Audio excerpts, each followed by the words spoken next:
नमस्कार दोस्तों। जहाँ ज्ञान विज्ञान है, वहाँ समृद्धि है, संपदा है। निश्चित तौर पर भारत बहुत ही संपन्न देश रहा था आक्रांताओं के आने के पहले और बार-बार भारत इतनी सारी चोटें खाने के बाद जो खड़ा हो जाता है, उसके पीछे उसकी परंपरा और उसके संस्कार ही हैं। तुलसीदास जी का दौर कौन-सा था? अकबर का दौर, यानी मुगल कालीन गुलाम भारत का समय। एक ऐसा समय जब विदेशियों की गुलामी में भारत था। तब कौन थे? तुलसीदास जी थे। तुलसीदास जी क्या कहते हैं, सुनिए। उत्तम खेती मध्यम बान, निकृष्ट चाकरी भिक्षा निदान, भीख निदान। मतलब क्या है? उत्तम कृषि या उत्तम खेती, सबसे बढ़िया काम है खेती। अभी खेती को समझना पड़ेगा। खेती को सिर्फ हल जोतने तक सीमित मत कर दीजिएगा। बताते हैं। मध्यम बान, बनियागिरी, व्यवसाय, मार्केटिंग, ये जो कृषि से उत्पाद आता है इसको बाजार में बेचना, इसका नियोजन करना, नफा नुकसान, ये वाला काम। निकृष्ट चाकरी, यानी सबसे निकृष्ट काम होता है नौकरी करना किसी की। नौकरी करने का मतलब ये जो आप किसी की सेवा करते हैं, किसी के यहाँ काम कर रहे हैं, फिर आपको मंथली पगार मिलती है, तनख्वाह मिलती है, सैलरी मिलती है, इसको नौकरी कहते हैं। इसको निकृष्ट बताया है। अभी थोड़ा-सा आप लोगों के दिमाग में आ रहा होगा कि भई क्या करें, काम धंधा छोड़कर खेती चले जाएँ। तो थोड़ा-सा धैर्य के साथ सुनिएगा इस वीडियो को, समझने की कोशिश करिएगा। यहीं पर हम गड़बड़ करते हैं कि हम चीज़ों को समझ नहीं पाते। और भीख निदान, भीख निदान, निदान शब्द भीख के साथ मतलब जब कुछ नहीं कर पा रहे हो, इनमें से कुछ नहीं कर पा रहे हो, तो फिर भीख माँग लो, यही निदान है तुम्हारे जीवन का। भीख माँग के काम चलाओ। तो भीख माँगने का मतलब एक तो सड़क पर कटोरा लेकर भीख माँगो, या फिर दूसरों से जो मदद माँगते रहते हैं, फ़ाइनेंशियल एड, कर्ज़े लेते रहते हैं, बार-बार फ़ोन करके थोड़ा पैसा मिल जाएगा क्या, ये कर रहा हूँ, 50 तरह के बहाने मार के ठगी करना, ये सब भीख के अलग-अलग तरीके हैं। तो ठगी करना भी जो होता है वो भीख का ही एक हिस्सा होता है। अब तुलसीदास जी की ये पंक्तियाँ स्पष्टता हमें आत्मनिर्भरता के बारे में बताती हैं, इसमें तो कोई संदेह नहीं है। वो कृषि को सबसे उत्तम बता रहे हैं।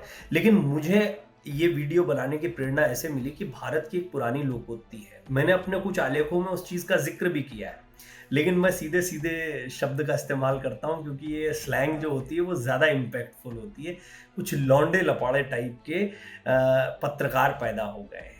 पत्रकार कैसे हैं? बड़े खतरनाक पत्रकार हैं। इन्होंने अपनी वेबसाइट्स बना ली हैं। इनको सब ये धंधा समझ में आ गया है कि कैसे अपनी रैंकिंग को सुधारना है, कैसे अपने व्यूज़ को बढ़ाना है, कैसे अपने सब्सक्राइबर को लेकर आना है, कैसे अपने फ़ेसबुक के फॉलोअर्स को बढ़ाना है। ये सब चीज़ें सीख ली इन्होंने। तो ये क्या करते हैं, तमाम फालतू के कोट्स बनाते हैं, पुरानी चीज़ों को उठाते हैं, किसी की तस्वीर के साथ लगा के चिपका देते हैं। मेरे ऐसे एक मित्र आए मेरे पास, बोले देखिए कितनी अच्छी बात लिखी हुई है।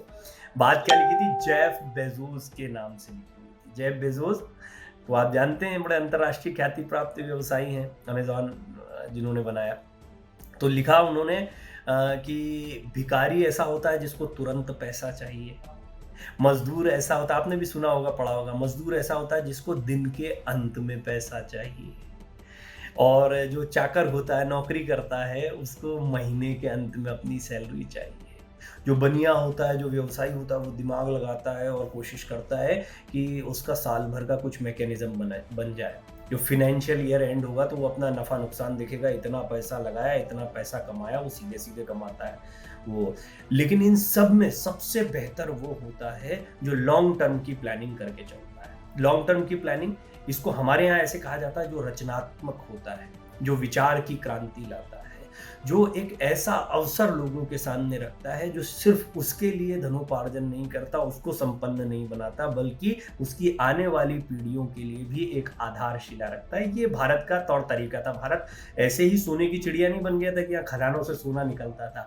यहाँ सोना मस्तिष्क से निकलता था, ज्ञान विज्ञान से निकलता था, और इसीलिए हमारे यहाँ पर इतने फर्टाइल माइंड्स होते थे कि वो आने वाली पीढ़ियों के लिए भी एक आधारशिला रख के जाते थे कि किस तरह से हमें अपने व्यवसाय को आगे बढ़ाना है, किस तरीके से हमें अपनी उन चीज़ों को बेहतर करना है जिनसे कि हम आत्मनिर्भरता की तरफ बढ़ सकें। इसमें कृषि प्रधानता निश्चित तौर पर, क्योंकि भारत ने पूरी दुनिया को कृषि सिखाई है। राजा पृथु के बारे में आपको कभी बताएँगे, हालाँकि इतिहासकार को तो वहाँ तक पहुँचना संभव नहीं है, वो तो आदि अनादि काल की बात हो जाती है, लाखों साल पुरानी बात हो जाती है।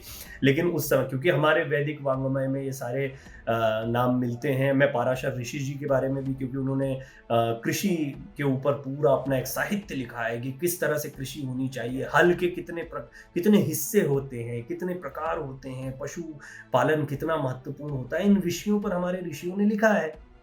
क्यों लिखा है? एक कामधेनु की संकल्पना होती, पशुपालन, कृषि कितना महत्वपूर्ण होता था हमारे यहाँ पर। इसके साथ-साथ में ही इसका नियोजन, ऐसा नहीं कि इसकी मार्केटिंग और इसके व्यावसायिक पहलू हम नहीं देखते थे। हमारे यहाँ इसकी व्यवसाय नगरीय प्रशासन व्यवस्था भी बहुत बढ़िया बनाई गई थी, और साथ ही साथ में इसी के साथ में हमारे यहाँ पर एक परंपरा और होती थी, वर्ण व्यवस्था।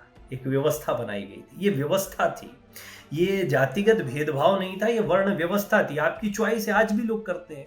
आपके सरनेम कुछ भी हो, काम तो आप अपनी चॉइस से कर रहे हैं, और चॉइस कैसे बनती है? आपकी अपनी योग्यता से। हर आदमी पढ़ने लिखने का काम नहीं कर सकता है, हर आदमी जाकर आर्मी में भर्ती नहीं हो सकता, शारीरिक रूप से उतना दक्ष नहीं होता, हर आदमी के पास वो बुद्धि नहीं होती कि वो बनिए की तरह काम कर पाए, और हर आदमी सेवा भी नहीं कर सकता, और सेवा करने वालों की भी बहुत जरूरी होती है। तो ऐसे 4 अलग अलग तरह के कामों को लेकर एक वर्ण व्यवस्था का निर्धारण किया गया, और उसमें योग्यता जो है वो मूल आधार हुआ करती थी। ये व्यवस्था भी इसी देश में थी। देखिए, इन व्यवस्थाओं को बिगाड़ कर, इनको कुरीतियों के जरिए धीरे धीरे कुत्सित करते हुए इतिहास को बुरे तरीके से पेश करना, ये कितना बुरा प्रयास है, और इसका विरोध होना चाहिए। क्योंकि क्या होता है, इससे आप अपनी गौरवशाली परंपरा को एक अलग दृष्टि से देखने लगते हैं। हमारे आज के युवा हमसे बहस करते दिखाई देते हैं कई बार, और वो कहते हैं कि नहीं, ये ऐसा नहीं था, वैसा नहीं था।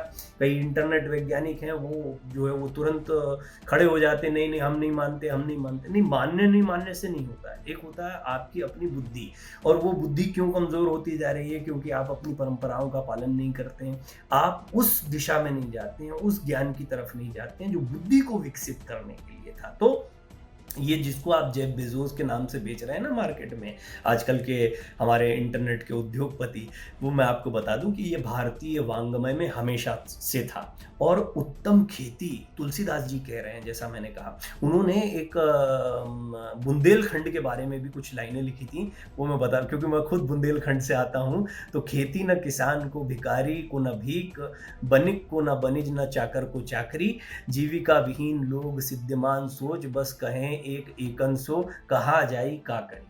ये तुलसीदास जी ने कवितावली में लिखा है, गीता प्रेस से जो कवितावली प्रकाशित हुई है, इसके पृष्ठ नंबर 116 पर आपको ये पंक्तियां मिलेंगी। और ये वो बुंदेलखंड के बारे में बात कर रहे हैं। सोचिए, मुगलों का गुलाम भारत जब था, तब क्या बुरी स्थिति हो गई थी। और अच्छा, ऐसा नहीं है कि भौगोलिक स्थितियां हमेशा से प्रभावित करती। बुंदेलखंड की भौगोलिक स्थिति कुछ इस तरह की रही। जैसे अब उदाहरण देता हूं मैं आपको, बुरहानपुर की भौगोलिक स्थिति भी ऐसी, बहुत ही गर्म शहर है, और मध्य प्रदेश में जो है सबसे ज्यादा सूखे की परेशानी, गर्मियों में पानी की किल्लत से जूझता है। वहां कुंडी धारा है आज भी। रहीम के समय पर इसको बनवाया गया था, लेकिन ऐसा भी मानना है कि उससे पहले से ये स्ट्रक्चर बने रहे थे। इसका जीर्णोद्धार या पुनरुद्धार जो है उस समय पर किया गया था। यानी भारत में जल संरक्षण की एक व्यवस्था थी सूखे इलाकों के लिए, जहां पर पानी नहीं होता है, वहां पर पानी की व्यवस्था करने के लिए पठारी इलाकों पर कुछ ऐसे वृक्षों को रोपा जाता था जिनकी जड़ें पानी को सोखती थी। धीरे धीरे उनसे रिसाव होते हुए नीचे एक कुंड बनाया जाता था, जिसमें कुंड में पानी जाता था, और पूरे नगर में एक नाली नुमा या एक सुरंग नुमा शेप बनाकर उस जल की सप्लाई की जाती थी। ये भारत की नगरीय व्यवस्था थी। मैं उत्तर प्रदेश गया था पिछले इलेक्शन को कवर करने के लिए, तो कौशाम्बी में गया। वहां पर मैंने देखा कि खेती नहीं होती। भाई पूछा किसानों से खेती क्यों नहीं होती, तो उन्होंने बोला जहां पर हल डालते थे वहीं से पुरातत्व महत्व की कोई चीज निकल आती थी, सरकार ने यहाँ पर बैन लगा रखा, हम खेती नहीं कर सकते। हालांकि अभी भी मैं इंतजार में हूँ कि कब इस चीज को, इस गौरवशाली इतिहास को हम दुनिया के सामने रखेंगे कि कितनी प्राचीन चीजें वहाँ कौशाम्बी में आज भी आपको नगरीय व्यवस्था के इतने सुसंस्कृत ढांचे मिलते हैं। वो जो आपको मिलेगा उसमें सड़कें बनी हुई हैं, मैं खुद देख कर आया हूँ। वहाँ कुआं बना हुआ है, वहाँ एक चौराहा होता है जिस पर एक बीच में पोल जैसा बना हुआ, और ये एक छोटा सा हिस्सा, यानी कॉलोनी बता रहा हूँ आपको, शहर तो पूरा का पूरा दबा हुआ है। शहर इतना छोटा-सा नहीं हो सकता। शहर काफ़ी व्यापक और विस्तृत और बहुत बड़ा रहा होगा साम्राज्य। उसमें एक जो छोटी-सी कॉलोनी भी है, वो बड़ी व्यवस्थित बनी हुई है। उसमें स्ट्रक्चर से ये पता लगता है कि यहाँ कमरे होंगे, यहाँ मकान बने होंगे, यहाँ चौराहा है, यहाँ पानी की व्यवस्था है, यहाँ जल निकासी की व्यवस्था है। सबके सबूत आज भी स्पष्टता वहाँ पर मिलते हैं। ये संपन्नता थी, ये आत्मनिर्भरता थी, जिसको तुलसीदास जी भी वैदिक वाङ्मय में पढ़ते आए थे। निश्चित तौर पर उन्होंने देशज भाषा में, लोकल भाषा में इनका भाषांतरण किया और चीज़ों को हमारे यहाँ लोकोक्तियाँ और कहावतों के ज़रिए भी बहुत सारी चीज़ें आगे बढ़ी हैं। और मैं चाहता हूँ कि हम अपने उस गौरवशाली इतिहास को जानें ज़रूर। जानने से ये होगा कि हम आज भी हमारे जो युवा हैं, वो भटक ज़रूर गए हैं, लेकिन जब वो जानेंगे कि हमारे इतिहास में क्या है, हमारे वैदिक वाङ्मय में क्या है, तो निश्चित तौर पर उनकी प्रज्ञा शक्ति वही है, उनके संस्कार वही हैं और ये भारत भूमि भी वही है। यहाँ पर दोबारा उसी तरह की समृद्धि और जैसे सोने की चिड़िया कहा जाता है, वो निश्चित तौर पर देखने को मिलेगा और जितने भी हमारे ऋषि मुनियों ने विश्व गुरु होने की संकल्पना देखी, वो यूँ ही नहीं देखी। यहाँ ऐसी असीम संभावनाएँ हैं। बहुत-बहुत धन्यवाद इस स्नेह के लिए, इस तरह के वीडियोज़ आपके सामने रखने